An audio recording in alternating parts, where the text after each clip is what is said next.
வணக்கம். இன்னைக்கு பார்த்தீங்கன்னா மகாநதி சீரியல் இன்னைக்கான எபிசோடு தாங்க பார்க்க போகிறோம். அதுக்கு முன்னாடி என்னோட சேனலை சப்ஸ்கிரைப் பண்ணி வச்சுக்கோங்க. வாங்க கதைக்குள்ளே போகலாம். இப்போ பார்த்தீங்கன்னா என்ன ஆகுது, விஜய் வந்து அந்த பையனை மிரட்டி என்ன பண்ணுறாரு, மன்னிப்பு கேட்க வைக்கிறாரு. அந்த பையனை என்ன பண்ணுறான், பயந்துக்கிட்டு வந்து நர்மதா கிட்ட எல்லாருக்கிட்டையும் வந்து மன்னிப்பு கேட்குறான். அந்த மாதிரி நர்மதா என்னை லவ் பண்ணவே இல்லை, அவள் என்கிட்ட பேசாமல் விட்டுட்டா, அதனால தான் நான் அவளை மிரட்டி பேச வைக்கிறதுக்காக இதெல்லாம் பண்ணேன் அப்படின்ற மாதிரி சொல்ல, ஒரு வழியாக என்ன பண்ணுறாரு, அவனை தோப்புக்காரனை போட வச்சு அமுச்சு விட்டுறாரு விஜய். இந்த விஷயம் ரொம்ப சால்வ் ஆனதுனால காவேரிலாம் ரொம்ப சந்தோஷமாக இருக்காங்க. ஆனால் நர்மதா மட்டும் ஒரு மாதிரி சேடாக இருக்கிறாங்க. அப்போ ஏன்னு விசாரிக்கும் போது அப்போது நர்மதா சொல்கிறாங்க, விஜய் மாமா என் மேலே வச்ச நம்பிக்கை கூட நீங்கள் என் மேலே வைக்கல அப்படின்ற மாதிரி சாரதாவை பிடிச்சி திட்ட. அப்போது என்ன ஆகுது, ஒரு மாதிரி ஆயிடுறாங்க சாரதாவே. அதுக்கப்புறம் சாரதா சமைச்சிட்டு இருக்கும் போது விஜய் போய் சமாதானப்படுத்துகிறாரு. இந்த மாதிரி நீங்கள் கொஞ்சம் என் மேலே வைக்கிற நம்பிக்கையை நீங்கள் கொஞ்சம் நர்மதா மேலேயே வச்சுருக்கணும், அப்போ அதை வந்து நர்மதாவே டீல் பண்ணியிருப்பா அப்படி இப்படின்ற மாதிரி பேச அவங்க வந்து சமாதானப்படுத்துகிறாரு.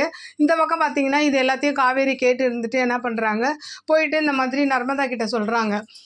கங்கா சொல்லுவாங்க, நீ வேற அம்மாவை பேசி வச்சுட்டடி, அம்மாவை யார் சமாதானப்படுத்துறது அப்படின்னும் போது அதெல்லாம் விஜய் சாரே பண்ணிட்டாரு, நம்ம ஒன்றும் பண்ணணும்னு அவசியம் இல்லைன்னு. அப்போ நர்மதாவும் கங்காவும் பார்த்து அப்படியே சிரிச்சுக்கிறாங்க. அப்படியே இன்னைக்கான எபிசோடு முடியுது. பார்க்கலாம் நாளைக்கு என்ன நடக்குதுன்னு பார்த்துட்டு நான் உங்களுக்கு ரிவ்யூ கொடுக்குறேன். என்னோட சேனல் பிடிச்சிருந்தா லைக் பண்ணுங்கள், ஷேர் பண்ணுங்கள், கமெண்ட் பண்ணுங்கள். என்னோட சேனலை சப்ஸ்கிரைப் பண்ணி சப்போர்ட் பண்ணுங்கள். நன்றி, வணக்கம், பாய்.